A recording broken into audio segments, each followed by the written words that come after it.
Welcome back, everyone, to yet another episode of Two Severed Heads. We thank you for joining us.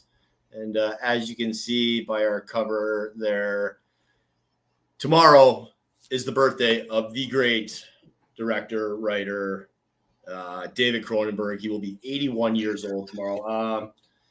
If you're not Canadian, if you're not into the surrealistic, psychological, really messed up horror movies, you might not know his name, but I mean, the guy's just a legend. And you've seen him in films too, like Nightbreed. He was Dr. Decker. You know what I mean? Like, yeah. The guy is absolutely just one of my favorites, and it's weird because I've taken the last 2 weeks to go back and watch some of the movies that I haven't seen in a very long time, and I'm thinking to myself, like, wow, I saw these at an age where I shouldn't have understood these. Why did I like them so much? I know, right? But I guess that's part of just the allure of his filmmaking and his just his genius. Yeah. He is one of a kind and just brilliant.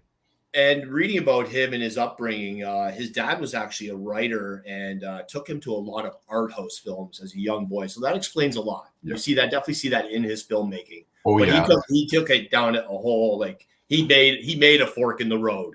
Yeah. And said, I'm doing this. Like Naked Lunch and everything. Ooh.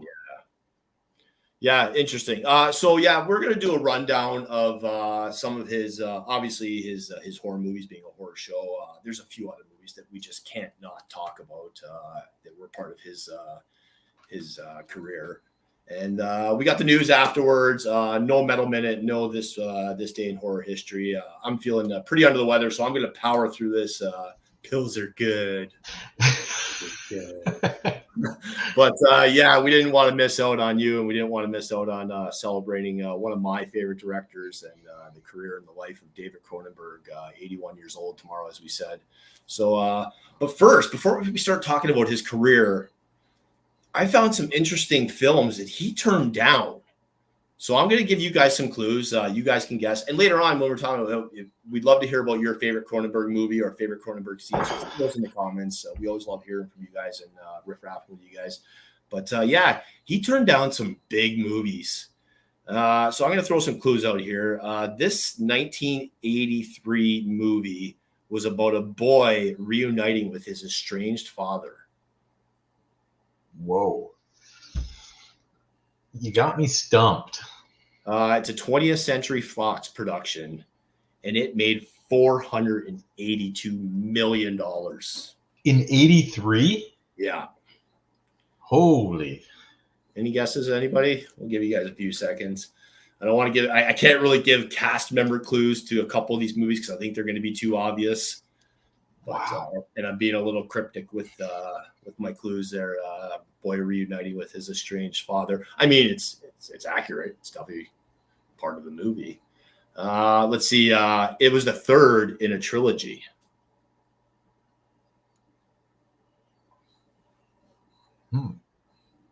Oh, was it Star Wars? Return of the Jedi? Return of the Jedi. Get out of here. They want to go. Did you imagine Cronenberg's take on Return of the Jedi? Well, some of the creatures would be really twisted in that. Definitely. Yeah. No way. Next up, we got 1986 movie about some adrenaline junkies who love to get high. This movie made $357 million. And I'm not going to give you the top stars because I think, again, that's a little too obvious, but we'll start somewhat from the bottom. It starred Anthony Edwards.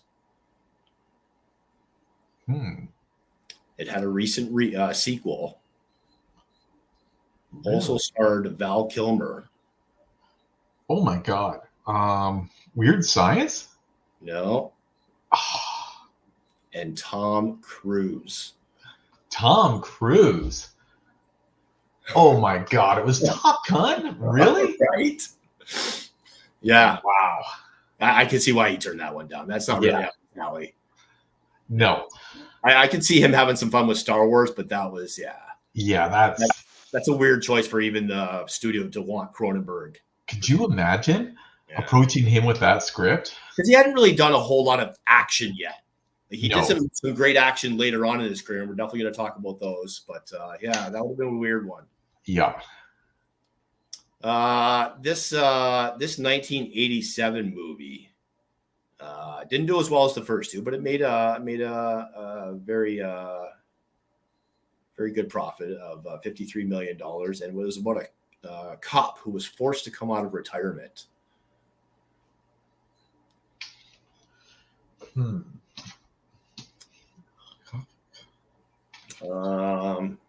Again, the cast members, I think, give it away, so I don't really want to go there. Man. Starting somewhat from the bottom, started Kurtwood Smith, Nancy Allen, and the star, Peter Weller. Oh my God. No way. Yeah. Wow. Yeah. That would have been a really twisted, dark view of that, eh? Definitely. You see, he was tapped for the first one? He was asked, he turned down the first one. Yeah, a chance to direct the first one. Whoa. I know I was a little playful with the cop that was forced to come out of retirement. And the last one, as big as they come, as far as movies, this 1990 movie made $261 million and was based off of a 1966 novelette by Philip K. Dick called We Can Remember It For You, Wholesale. What? Nope, drawing a blank here, man. Yeah, he wrote a few drafts for this one before Paul Verhoeven ended up taking over. And it starred Michael Ironside, Starship Troopers, Sharon Stone, and Arnold Schwarzenegger. Oh my God. Total Recall? Yeah. Again, this is what I could see him having some fun with. Yeah. Especially when he gets to Mars with all the aliens and everything and the mutants. I could totally see that. Yeah. Yeah, those are some big pictures, man. They are. Wow. And a lot of his movies didn't traditionally make money. No. A lot of but they were all culty, right? Yeah. But yeah, Paul David Cronenberg, 81 tomorrow, born in Toronto, Canada, March 15th, 1943, went to the University of Toronto. He was an avid reader. His father was a writer-editor, as I said before, introduced him to art house films. No surprise here, he was obsessed with bugs as a child. Oh, wow, shocked. Right. But not only that, he was really into Westerns and pirate films. Wow. Yeah. Really? Yeah. That's a bit of a shocker. Yeah, but later on, definitely highly influenced by science fiction magazines and books by Ray Bradbury and Isaac Asimov. Nice. Yeah. So yeah. I could see young David getting into like the Outer Limits, the early Twilight Zones. Like I could see him if he likes Ray Bradbury, I could see him getting into those like crazy. Yeah, and he was also an avid reader of horror comics published by EC, particularly Tales from the Crypt. Nice. Yeah. Got his Bachelor of Arts at the top of his class from the U of T. Made his first film for a few $100s with some friends that included Ivan Reitman. Really? Who he'd go on to start his first production studio with. What? Yeah. Oh my God. Yeah. Wow. But yeah, as we dip into his filmography here, this one was one he made on very limited funds, and that's something. I remember when I was talking with and I'm gonna forget his name now, but the guy who played the creepy rapist in Shawshank Redemption, Boggs. Boggs? Yeah. Yeah, he was in. The guy's been in everything, Aliens, but that's what he talked about how much he loved Canada and how that we support the arts. Yeah. And we give a lot of funding for stuff like that. So that's basically how Cronenberg started his career, with funding from the government in Canada for stuff like that. And his first couple movies were shorts. Stereo, which came out in 1969. Wow. With the company that he started with, Ivan Reitman, and then one that was recently, I don't know about remade, because it was definitely, I think this is one of those where it was a case of he couldn't do what he wanted to do with the limited budget for this first one, which is why the recent remake was so fucking out there. And that's Crimes of the Future, yeah. Which came out in 1970. Whoa. How would you do that back then? Yeah. Plus, it's really weird too, because I've never seen the short, but just the premise alone, like the human obsession with body modification and almost turning it into an art form, like. Oh yeah. I mean, I guess tattoos and piercings obviously have been around forever, but it's just not part of the culture like it is now. No, I was going to say back then that would shock a lot of people. Yeah. And imagine the budget for the prosthetics and everything like that back then. Yeah, definitely. There definitely would have been no ear man. You know what? I was thinking of that with that scene. Yeah. This is one I'm going to say, just based on my age, I'm going to say probably The Fly was probably the first Cronenberg movie I ever saw. Yeah. And then, that's around the age I started to get into the horror movies. And then that's when I kind of went back and watched movies like these next two. The first one, Shivers, starring Barbara Steele, the first lady of horror in Britain. Yeah. She was in The Pit and the Pendulum, great movie with Vincent Price. Yeah. There was that great remake with Lance Henriksen in the early 90s. Castle of Blood, a bunch of movies. But this movie was made for $179,000. Was released in 40 countries and made a nice $5 million. Wow. That's big back then. Yeah. It was actually released as They Came From Within in the US. Really? Yeah. I tried to find a poster for that, but I couldn't. So yeah, it's interesting. There's a lot of movies that get released under different names in different countries. Yeah. Yeah, you see that a lot. And then also in 1975, a movie that, I definitely should have been watching at 10 or less. Rabid. Rabid? Oh, yeah.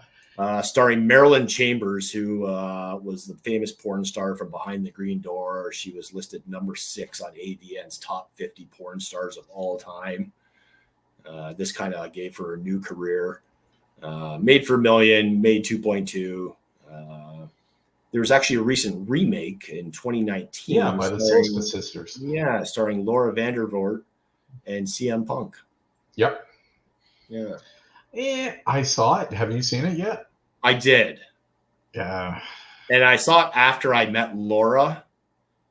And I was going on about, what a Cronenberg fan I was, and that I hadn't had a chance to watch her remake of Rabbit. And I'm sorry, Laura, come on the show. We love you. But she kind of leaned in and went, "It's not very good." Really? Yeah. Oh my God. That's awesome. You just got to eat, man. You just got to eat. What did you think of it? You said you saw it? Yeah, I'm not a fan of, I'm sorry, Jen and Sylvia, I'm not a fan of their works. It's, yeah. I'm going to say this one was probably the second movie from Cronenberg that I saw. And this is the one that made me go down that rabbit hole. I mean, it's just so iconic. There's been a couple failed attempts at TV series. There was a 2017 canceled remake. Dimension Films had another TV show back in 2011 that was canceled, and also HBO in 2022 that was canceled. Wow. It's weird because it's just it's at the top of the heap when we're talking cult films. Yeah. Oh, I love that movie. Yeah. This is what I watched last week. So good. Hadn't seen it in quite a few years. Just the special effects genius for 1981. You know, like Wow. that's when we started getting those great special effects moments. Like, I mean, obviously The head explosion, that was amazing. Yeah. That left me jaw dropped as a kid. And there was the scanner battle at the end between Revok and Vale. Yeah. Kind of going at each other, and you could see the prosthetic skin over a little. You could see the seam a little bit, but it was really cool the effect they had. They obviously had some kind of injection that came in the back, and you saw these huge veins start to form in their face. Yeah. Which was pretty wild. And the big white contacts, like big eyes. Oh man. That's chilling. Yeah. Michael Ironside's awesome, man. He's just fantastic. Me and you were talking about this earlier this week. Just if you had Michael Ironside in a movie in the 80s or early 90s, gold. You had a winner. Yeah. Yeah. It just seemed like the guy just didn't do crap. No, he knew how to pick a script, man. Yeah. And another Torontonian. Really? Yeah. Oh wow. We got to get him on. We do. This one came out in 1979, and this one had a hard time getting released. As I go to my notes on my phone here, there's actually a scene in this one where they cut it. It was a scene where the main character was licking her fetus, something cats and dogs do and whatever. And the way he said that they had cut it, it almost appeared that she was eating the fetus, which he thought was way worse.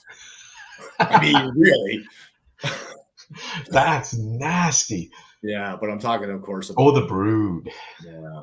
Man, I haven't seen that. Wow. No, in a very long time. Yeah, I used up all my my freebies watching old horror movies this week with Amber, so I didn't get a chance to watch this one. But I'm definitely going to check it out this week if I get some time. Nice. Yeah. You know what? And sorry to go back here for a second. I forgot there were sequels to this. Yes, there was. I've tried. Cronenberg wasn't involved. No. I tried to watch the second. I do believe there's like 3 or 4. Yeah. There's Scanners: The Showdown, also known as Scanner Cop 2. Oh boy. Scanners: New Order and Scanners: Takeover. Oh boy. Yeah. So bad. I tried, when they come on late at night at like midnight or 1 a.m, you're like, yeah, I'll give this a whirl. Nope. Not good. This, he seemed to get those big stars, and almost, before they were huge stars. And this one was no different. Videodrome. Oh, love that movie. Yeah, this is one I watched this week. James Woods is just so great. He's awesome, man. Also starred Deborah Harry from I'm forgetting the band she was in now. Blondie, thank you. Yeah. The prosthetics in this blew my mind. Yeah. And the pistol and the gun coming out of the TV and everything. Oh man. Yeah, that's what I mean. He was just so innovative. Wow. It's almost he made movies for the future. Yep. He was so before his time with his writing, with his premises, with his just genius filmmaking. Exactly. Like he was way ahead of the curve, especially with like the effects and the prosthetics. Crazy, man. Yeah, like how many people even knew about like snuff and stuff like that, and let alone think of a world where there was an entire channel dedicated to snuff. I know, right? Especially back then. Yeah, and to get something like that released. Oh man. Yeah. But yeah, the movie went on to win multiple, as many of his films did, went on to win multiple film festival awards. And this is when his career really started to take that film festival route, and people started to really notice his work and stuff like that. I mean, this one was made for $6 million, only made 2.1, and again, the box office didn't reflect the cult status that these movies gained following their release. Exactly. Yeah. Man, that's a shame. Only made 2.1. Yeah. Videodrome is considered the 89th most essential film in TIFF history. Wow. Yeah. So, maybe some hometown bias there, but we're not going to hold that against them. This one, again, talking about big stars, talking about those cult movies. This one actually had a TV show that ran a few seasons, longer than I thought it did, starring Anthony Michael Hall, 6 seasons. The Dead Zone. Yeah, the movie based on a Stephen King novel from 1979, starring Christopher Walken, Tom Skerritt, Martin Sheen. Just such a great movie. It was so good. Wasn't it shot in your neck of the woods too, like in around the falls area and everything? There were some scenes, shot in and around here, Yeah, so good. Yeah. The ice. Let's go to break. That was actually really good, man. Needs more cowbell. The one part that gives me the chills still is when they're finally cornered that serial killer guy, and he puts the scissors in the sink, and he does the old wham onto the scissors. Oh my God. Yeah. That was brutal. Definitely. This one did pretty good. $7.1 million budget, made $20 million. So wow. Not bad. And political themed movie, which didn't. Political thing and movies weren't, especially this kind of premise. Usually they're more a serious take on a political platform movie. Yeah. And this was not. This was, trying to stop nuclear apocalypse. Basically, yeah, which was reflective of the time during the Cold War and whatnot. Yeah. That was always around the corner back then. Yeah. Probably his greatest feat as far as a horror movie, as far as critical acclaim, box office success, and just overall exposure. His take on The Fly was just. Ooh. I definitely saw the original Fly because I grew up in one of those households that we watched those old type black and white movies. And I mean, we had 13 channels. You had to. But my parents definitely like these kind of movies, and I remember The Fly really sticking with me, especially that scene at the end where he's got the rock and he's like, "Help me!" Help me. Just that was freaky. Like, oh, Jesus! But The Fly was just. I mean, that almost moved into body horror at the end. Yeah. His transformation into Brundlefly. Oh man, when he was pulling off his fingernails and keeping them, and yeah, Jeff Goldblum, of course, and probably one of his better roles for sure. This movie won an Oscar for best makeup. No surprise. Man, the regurgitation, like when he was vomiting acid on that guy's leg and melted his leg, still gets me. Yeah, no, definitely. Oh man. As I mentioned, best makeup, Oscar win. Also was nominated for a BAFTA, a Hugo, and multiple Saturn Awards. Wow, I could totally see that. This was we're going to talk about this next movie, and when I went to the Cronenberg exhibit at TIFF a few years back, this was one of the original prop set pieces that they had on display. It was one of the transporters, which was really. And we weren't allowed to take pictures, which was such a bummer. But just to see, like they had, again, we're going to talk about this next movie. But yeah, getting to see one of the transporters was really cool. And they had a lot of props from this next movie. Yes. Naked Lunch, just such a mind fuck of a movie. It was a trip, eh? It's based on a novel, a 1959 novel by William Burroughs, and I read up quite a bit on William Burroughs this week, and he was an interesting character, almost a Hunter S. Thompson-esque. Whoa. Yeah. Talked about doing heroin in the White House. He was a real heroin addict. Had no desire to quit. What? Reflective of this movie, he actually did kill his wife during a botched William Tell stunt. Get out of here. Yeah, he ended up getting a suspended sentence.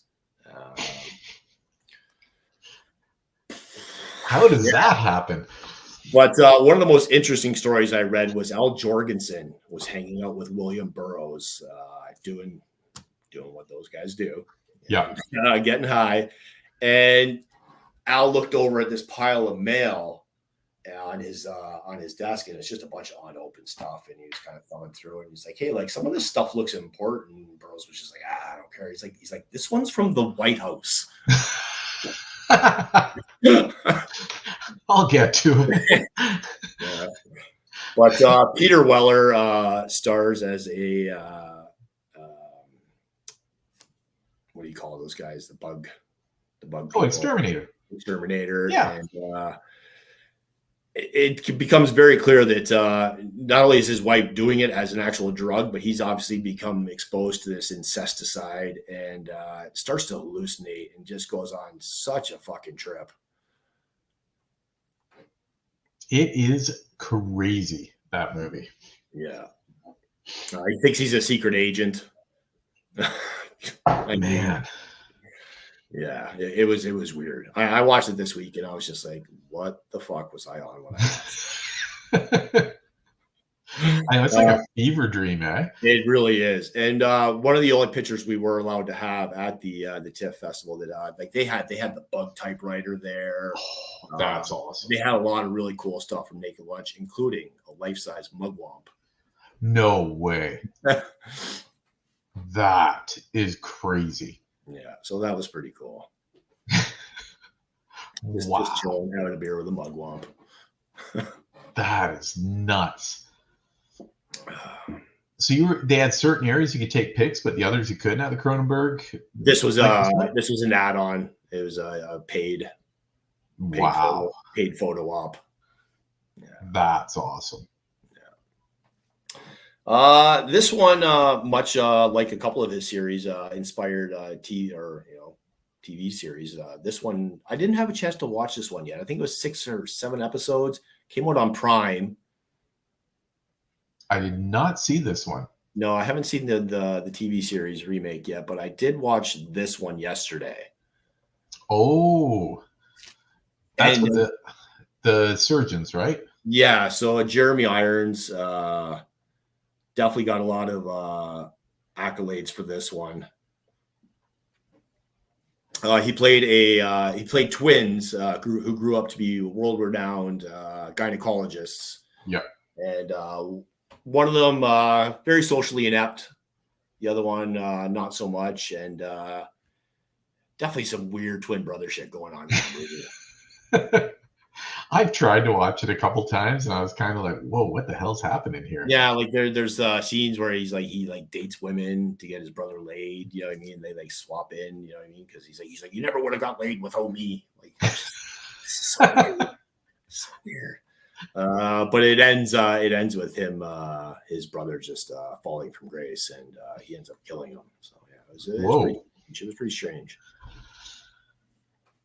I will definitely check out the TV series soon. And he's had cameos in a ton of his movies, obviously, like a lot of directors do. But he's also had some bigger roles, and none bigger for me than seeing him in this one. Oh, so good. Yeah. Now, as someone who read the literature, was this character in the paper material?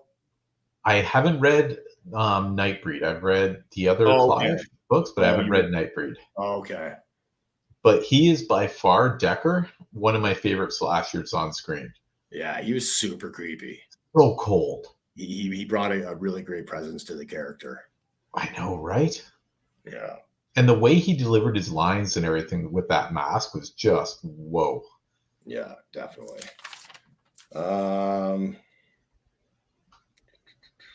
Yeah, Nightbreed. And this next one, he actually, I wanted to get a chance to actually read the interview before we went live, but I didn't. And I saw a story just before we came on here tonight, and he said he insisted on being in Jason X. Really? Yeah. Oh my God. Wow. Out of all the movies to insist to be on, right? Yeah. Yeah. Man, Jason I mean, X. it's one of my favorites. I know a lot of people have their opinions on it, but Oh, wow. Makes me wonder what ones he turned down if he like really wanted to be on Jason X, eh? yeah, right. A couple movies that I haven't seen in a very long time, and I did not get to rewatch this week. But this one, I remember watching this one and just not quite being able to process it. Crash? That was a It weird was so trip. weird. It was so weird. It was, wasn't it? Yeah. Man. It's based on an actual. I guess the condition is called simophorophilia. And it's people that become sexual aroused from staging and watching disasters such as traffic collisions. Man, I almost felt dirty after watching that one. Right? Yes. Yeah, you felt like Ace Ventura in the shower, and it's just like crying in the corner. Get it off. Yeah, I felt nasty after that. Yeah, I was gonna watch this one this week, and I just thought, yeah, I don't need to ever knowing that I watch stuff like this. Not going down that road. I've already pushed the limits on her window into my mind. But yeah, it was a weird movie. James Spader, Deborah Kara Unger, Holly Hunter, Rosanna Arquette, based on a 1973 novel by J.G. Ballard. It was a special jury award at the Cannes Film Festival. Man, I know Spader's a weird guy too. I could see him really enjoying that role. Right? Yeah. Yeah, he probably did too much research for that one. Gotta reel it in a bit. Way too meta. Way too meta. Or method. Sorry, method. And this next one, again, this is one I haven't seen in a very long time. It starred Jennifer Jason Leigh, Jude Law, Sarah Pauli, William Dafoe. Existence. You know what? I have not seen that one. No, eh? No. Yeah. It did well at the box office. I mean, it definitely had some star power for sure. Man, it had a cast on it though, eh? Mm-hmm. Wow. As I'm trying to reference here. Oops. Sarah Pauli Dafoe. Wow. Yeah. When did that come out? This one was 1999. Wow. I don't know how I missed that. Yeah. Yeah. How was it? This is one again. I know I've seen it, but I don't remember too much about it. And really? Again, I didn't get a chance to watch, but it was it's a Cronenberg movie, so yeah. And another one that I haven't seen in a very long time, based on a 1990 novel by Patrick McGrath, and it starred Ralph Fiennes. Oh wow! Yeah, I do not know that one either. Yeah, right. And Ralph Fiennes is awesome. He is. He Cronenberg. He always seems to get those just A-list, not just actors, but guys that can really throw themselves into these obscure performances and roles and just, and pull it off. Yeah. I think he can see something in people and he knows yep, you're the guy. He can see that in them. Yeah. Because as an actor, I mean, you got to see some of these scripts and go, I don't know if I can be that person. Exactly. Can I pull this off? Right. But a couple, he delved into the action world for a bit, and I mean, I love his horror stuff. But thank you for these next two movies, because these are two of the greatest action movies. I mean, I watched History of Violence the other night, and I was just wow, what a great movie, man! So good. I mean, Viggo Mortensen. I think this is one of the movies that really turned me on to Viggo Mortensen. Yeah. I was aware of Viggo. What was that movie with Christopher Walken? Oh, it was about the Battle of Heaven and Hell, and he was the devil at the end in it. And I was like, damn, who is this guy? And he kind of turned my attention to him as such a good actor. And then I saw this, and I was like, wow. The list of accolades for this movie had its own Wikipedia page. Really? Yeah. Wow. You know, very short-lived part in the movie, but is it William Hurt or John Hurt? I think it's William. William Hurt. Yeah, William Hurt was nominated for an Oscar for Best Supporting for this. Really? Yeah. That's awesome. Vigo nominated for all kinds of awards for this one for his performance, which was just fantastic. And you and I talked about this earlier. Like, Ed Harris has 4 Oscar noms and 0 wins. How is that possible? I know, right? Like, for the performances he delivers in every movie, like, really? He really is one of the greatest actors of our time. Yeah. Yeah. I can't believe he hasn't won once. Yeah, it's a travesty for sure. And see, this is why I don't like the Oscars, because I feel like eventually this is going to be a guy that'll win one for a movie he shouldn't have won one for, but they're like, we got to give it to him. We got to give him one because we've screwed him on movies he should have won. Yeah. It's so political and so, yeah. No, you're totally right. Yeah, I mean, I know the status of winning an Oscar and what it does for an actor's career, but to me, it's the most pointless fucking award there is. Yeah, from a fan perspective. You know what? It's a lot of these privileged people, I find, patting themselves on the back and grandstanding, and I just can't get into it. As an actor, to me, the only two awards would matter to me as a performer, as an actor: SAG, yeah, and a People's Choice. Yeah. The only 2 people I want to hear from. My colleagues and my fans. Yeah. Because it's not judged, right? Yeah. Yeah. Moving on to this Russian gangster film, which was just so, like, he really delved into this world and gave us a firsthand account of just how shady these, we got gangs and we got mob and stuff here in North America, but it ain't nothing like it is in Eastern Promises. That was rough, man. Yeah. And again, one of those movies that Vigo just knocked it out of the park. He was cold, eh? Yeah. That was crazy. Some great performances all around from this. Some of the fights in that, whoa. Yeah. Naomi Watts, the great Vincent Castle, who is one of those other guys too, is just fantastic in everything I see that guy in. For sure. It's about a trafficked girl who gives birth to a baby, and Russian gangsters are get involved, and it's just such one of those great action movies. I know, and his presence in it, like Vigo, the way he conducts himself is like scary. Like when he looks at that one guy and goes, like, does that sign to him, and it's like, ooh, man, that dude's dead. Yeah. We talked about one of his early shorts, and this one being remade just a few years ago. And basically, its take was, our human obsession with body modification and pain, and just almost becoming more so of an art form than it already is. Because in Crimes of I wanted to like this movie, but it was just so weird. I know, yeah. and dragged for me. I think I had a better pace. I would have enjoyed it more. Yeah, I agree. Because I went into it going, yes, Cronenberg, and then I got into it, and I'm like, oh, come on, like, yeah. And obviously, him and Vigo must work really well together. Mm-hmm. Yeah. So, but yeah, I'm still processing that one.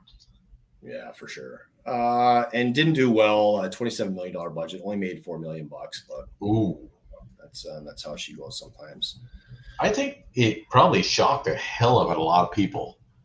Yeah. And again, if you don't know you're going in to watch a Cronenberg movie and you watch Crimes of the Future, you're in for a real fucking trip. Oh my God, yeah. Yeah.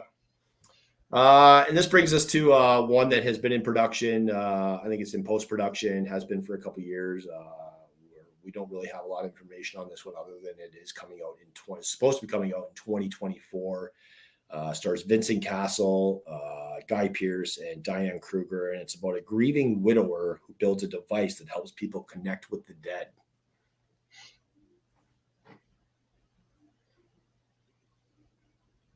That could be a real trip, man. Yeah, no, definitely looking forward to this one for sure.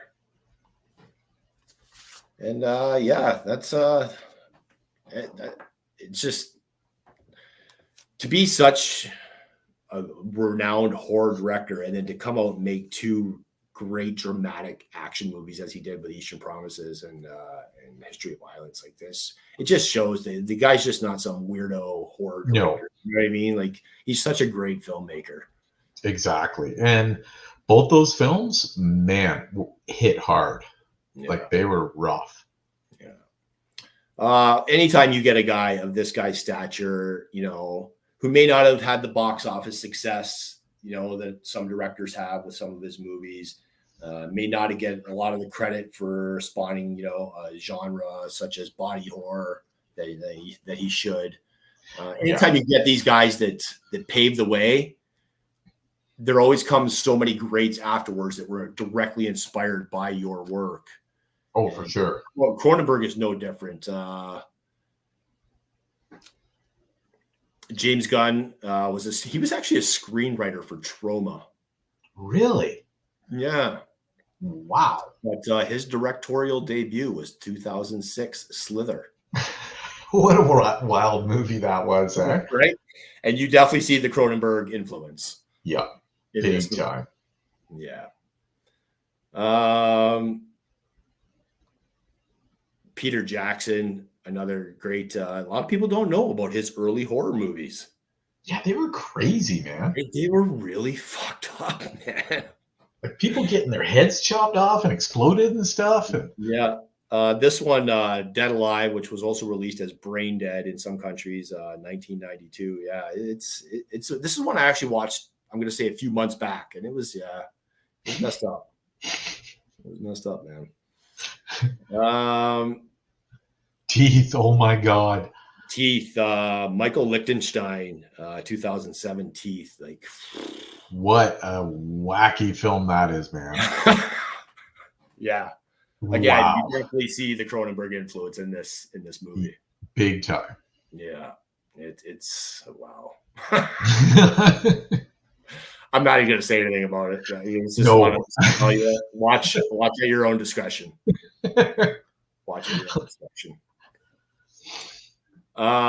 Canadian-made movie. You know, a lot of times we see these great Asian or you know, a lot of time it's Asian movies, Japanese horror and Korean horror movies getting remade over here in North America. But this one actually went the other way after a few sequels. We just recently had a Japanese remake of one of the biggest Canadian-made movies of all time. Oh, The Cube. That was a wild ride, eh? Vincent Natalia, 1997's Cube. Like, yeah, this is one that flew under the radar quite a bit until, you know, I think the word of mouth spread. Yes. And then, yeah, it was just so interesting. I'm not even sure if it did like a festival run. I remember seeing it right away on the wall. Do you know when they had the wall of like the big films in your video store? Right. And then down in the corner, there'd be like one package of this and one of that. And Cube was one of them. And I thought, wow, this looks pretty cool. And I read the back and I took it home and watched it. And I was like, wow, this is awesome. Yeah. Yeah, it's hard. It's hard to come out with something, especially I think in the horror world, because there's a lot of great real life stories that you can make movies off of. But coming out with something new and something fresh in the horror world is difficult. Tricky. Yeah. And Cube knocked it out of the park. Yeah, it was really good. To say that a guy like this was directly influenced by your work and then to go on to the career that he's had is you know, that's an accolade in itself. And Eli Ross directorial debut at Cabin Fever. Yeah, it was that was pretty wild, eh? It was one of those movies again, like, you know, like you said afterwards, it was just like, ew. I know, right? Like when that poor girl was in the shed and like half her face was mangled and everything. Oh my God. Yeah. That was rough. It was tough to watch for sure. There's definitely a couple scenes in there. And with greatness also comes, movies that come out of nowhere and take the world by storm, and then you never hear from the guy again. I mean, I'm sure he's made something, and I apologize. We love you, and come on the show, Tom Six, but Human Centipede. Whew. Oh, whoa. Yeah. And I say, when people have heard of this movie and they're like, "Oh my God, you watch that?" I'm like, I feel like they're looking at me like, all right, you're full of shit and you're trying to convince me, because the first one's not that bad. No. Visually, it's a little rough. A lot of it's implied. Yes. It doesn't make it any more letting you less sick, but a lot of it is implied. Like, you hear the premise, you're like, I'm not watching that. But a lot of it is implied in the first one. It was actually a pretty decent movie. Yeah, it was pretty wild. But it was decent. Yes.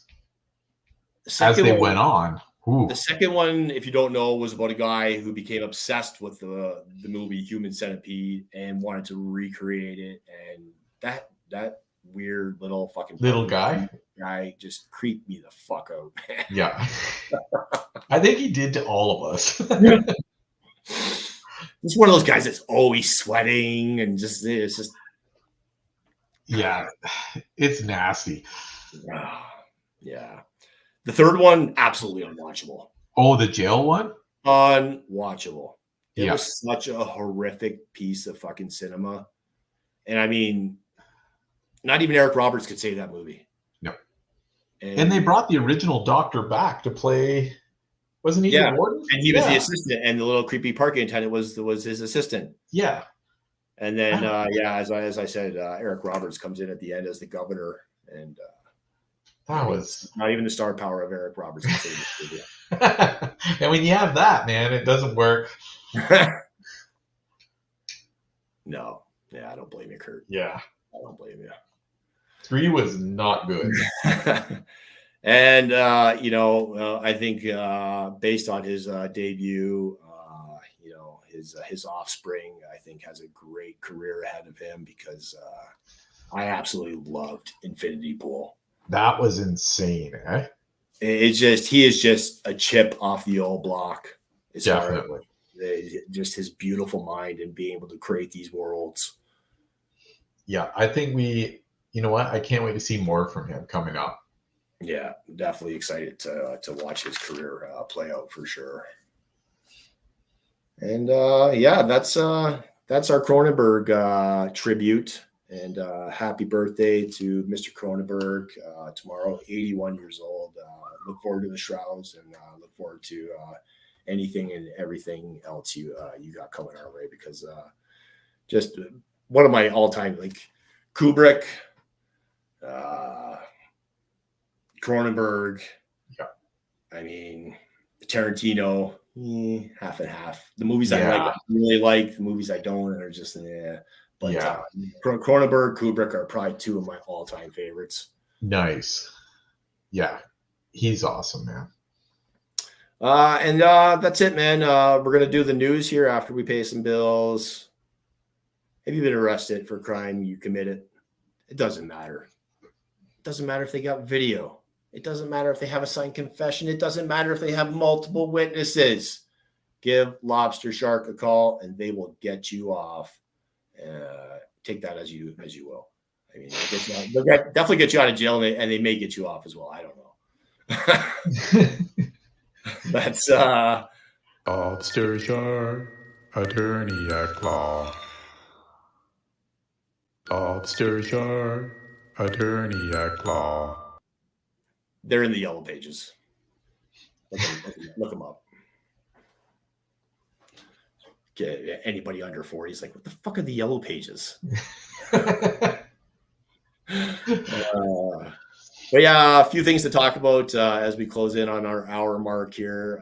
Horror news of the week. It looks like now that Salem's Lot, after being delayed a year or two, will be going directly to streaming at Max sometime in 2024. Oh boy. Yeah. It's hard. It doesn't sound good, eh? It really doesn't. It's hard to get excited about this movie now, just because the shit show that the releases has gone through. But yeah, I'm sure I'll watch it. Oh yeah, I'll watch it for sure. Hopefully it's good. Yeah. This is interesting. The very first live action VR series is coming at us, and it's going to be directed by Eli Roth. Get out of here! Really? The Faceless Lady will be about haunted Irish folklore, and like I said, it will be the very first live action VR series, which is very cool, man. Whoa! Yeah, that's interesting. I might have to get a VR. Yeah, I'm intrigued. That could be cool. That could be very cool. Yeah. And just the potential to immerse yourself into, to become part of the film. Could you imagine? Have a firsthand experience like that would be next level. Yeah. Next level filmmaking for sure. And with Eli involved, the gore is going to be through the ceiling. Yeah, definitely. We know that Miramax acquired the rights to Halloween a while back, and they are coming at us with a TV series. This TV series will start absolutely fresh. It will ignore everything we know about Michael Myers, and it's going to start right from the beginning. So don't fuck this up, Miramax. Don't fuck this up, man. Because I know if you do, this isn't far behind. Fucking the Corey Cunningham fucking miniseries. We don't want it. Man. Corey Cunningham. Everything was so good up to that movie. I always liked the Cunninghams up until now. Oh, man. So bad. Not this Cunningham, though. He's not even my favorite Corey. I don't have a favorite Corey. Actually, I do. He's the dead one. He's Canadian.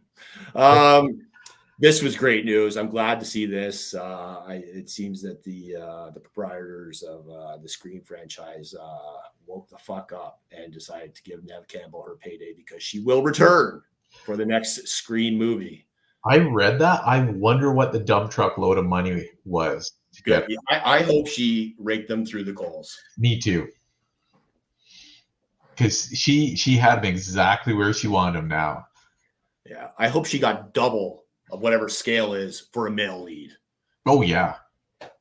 It's sad that we even have to say that there's separate scales for male and female leads because that's bullshit. Your shit together in Hollywood. Get your shit together. Exactly. Like, casting couch, the Weinstein shit. Fuck, you've been exposed, man.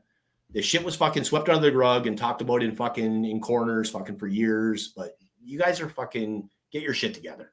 Exactly. And she was the face of Scream. Like, yeah, like how do you? I know. This one I saw just before we went live. Looks like Black Mirror will be coming at us for a 7th season with 6 new episodes in 2025. Nice. Yeah. Always enjoy some of the Black Mirror for sure. Some of them are a trip, eh? Yeah. Man. Did you watch and I'm not gonna remember what the name of the episode was, but it was the first episode of the last season. And it was about a girl who was coming home every night, and the Netflix show on TV was about her and the shit that just happened to her. No, I didn't see that. Oh my God, Steve, you have to go watch it. I believe it's episode 1 of the last season, and it stars Selma Hayek and the girl from Schitt's Creek, the daughter. Oh, yeah. And yeah, I can't remember her name, but basically the TV show, she comes home to watch every night. It's like everybody hates blank, whatever her name is. And she's like, what the fuck? Like this shit just happened to me today. Like, how is this a TV show? And it continues and it starts to ruin her life. And so, and she's being played on the Netflix series by Selma Hayek.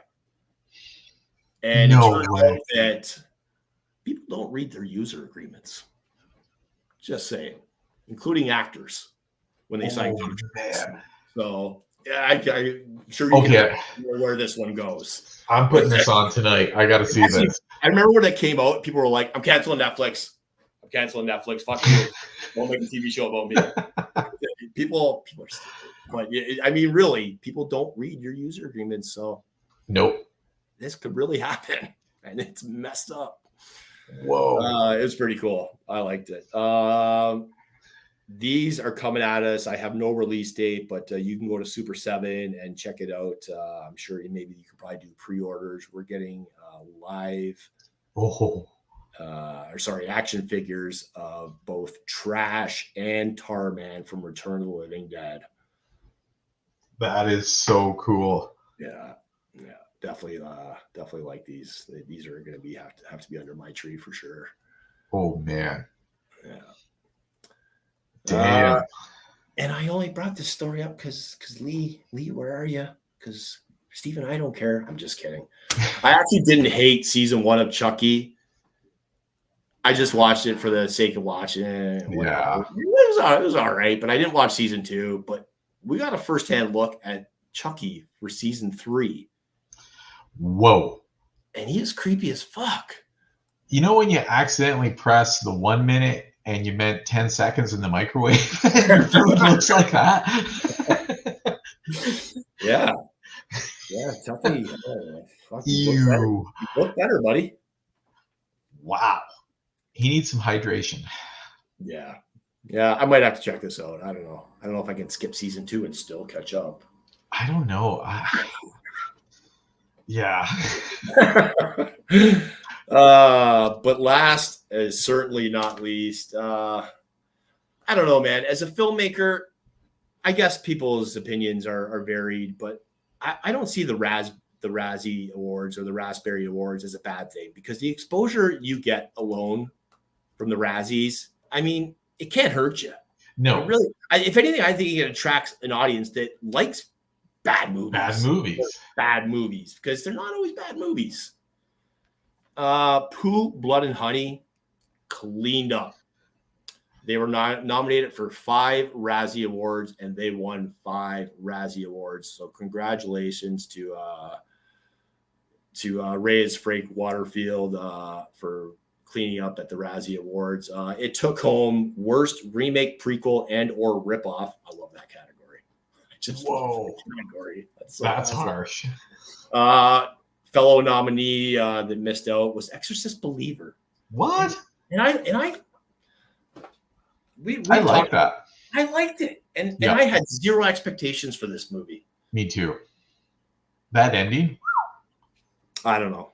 But Reyes Frank Waterfield also took home Worst Director. He that was up against David Gordon Green, who we know now will not be involved in the Exorcist sequel. It was a planned trilogy. We don't know if it's going to be still a trilogy given how the first one did, but he lost out to Reyes Frank Waterfield for Worst Director as well as Worst Screenplay, Worst On-Screen Combo for Pooh and Piglet, and Worst Picture. Really? So he did like almost a grand slam there of like. Congratulations, Pooh. We're happy for you. That's it, man. That's the show, and at a nice 59 minutes and 42 seconds. So great job, man. Yeah. What do you got going on? Anything coming up? Oh man, I've been painting like wild and doing some storyboard art, and yeah, I don't have any shows planned coming up so far. What about you? No, I'm always on the fence about Toronto Comic-Con, which is the early one. That's the one we get in, like, I think it's like May or April, March or something like that. Yeah, I think it's early this year. I know that. They definitely get a good lineup, but it's just Toronto's just so exhausting. It is. For a guy my age. You know what? People have asked me, why don't you do that show? And I heard about the load in and load out is like minimum 4 hours to get out of there. Yeah. And I would seriously pull my hair out if that was the situation. So yeah, not doing it. I mean, I'd have a tough time going to any con these days if I didn't have the full access, media pass because I mean the lineup was so low and that Oh. to get into these. Like I remember last year in Niagara Falls. I mean, it's every year is pretty bad, but it was literally around 3 sides of the building. And I was just like, fuck, if I didn't have a media pass, I would not. If I had already purchased a ticket, I'd be like, yeah, I'm eating that because I'm not no shit. I heard about people lining up at that one like in the morning and not getting in, like the people at the back till like the afternoon. Yeah, it was nuts, man. It's crazy. It's crazy, man. Wow. Yeah, I just I don't have that in me anymore. I'm with you. I'm too old for that nonsense. Yeah. But we look forward to con season. Of course, we got fabulous lineups at Niagara Falls Comic Con this year. Just killing it with the guests this year. Yeah. Of course, we've got Frightmare in the Falls, Fan Expo in Toronto, and HammerCon. Can't forget about Hamilton Con. Oh yeah, it's back downtown again. Yeah, it's downtown now at the convention center. So looking forward to that for sure. I like that location. Good location. I do prefer that location. Yeah, the Warplane Museum was cool, but it's not the right setup for a con, I don't think. No, it seemed kind of haphazard in there. Yeah. Oh, I've got the Halloween in September in Mississauga as well. There's a show. Nice. Yeah. Well, we will keep you updated on everything we got going on and where we will be over the course of the upcoming year. Because again, we like you said, it is almost the beginning of con season for us. So we look forward to it. We look forward to seeing you. We look forward to seeing you coming back here and talking to us. Next episode, guest pending. We will be talking about. I'm calling it Last Man Standing. We've talked about the Final Girls or the Scream Queens, which are definitely the most beloved heroes in the horror world for sure. But there's been a lot of last men standing in horror movies that I don't think get talked about a lot. So we're going to talk about all the last men standing from horror movies of the last 30, 40, 50 years. And I think it's going to be a fun show. So come back for that one. And we appreciate you guys joining us every week. For me, the Metal Mennonite, for my partner in crime, Crimes of the Future, Mr. Horror Artist Extraordinaire McGinnis. Happy birthday, Mr. Cronenberg. I look forward to meeting you one day. Been a huge fan of your films for a long, long time. So that's it for us, man. Remember, when you're out shopping, shop smart, everybody. Shop that smart. See you later, everyone. See you again in 2 weeks. Toodles.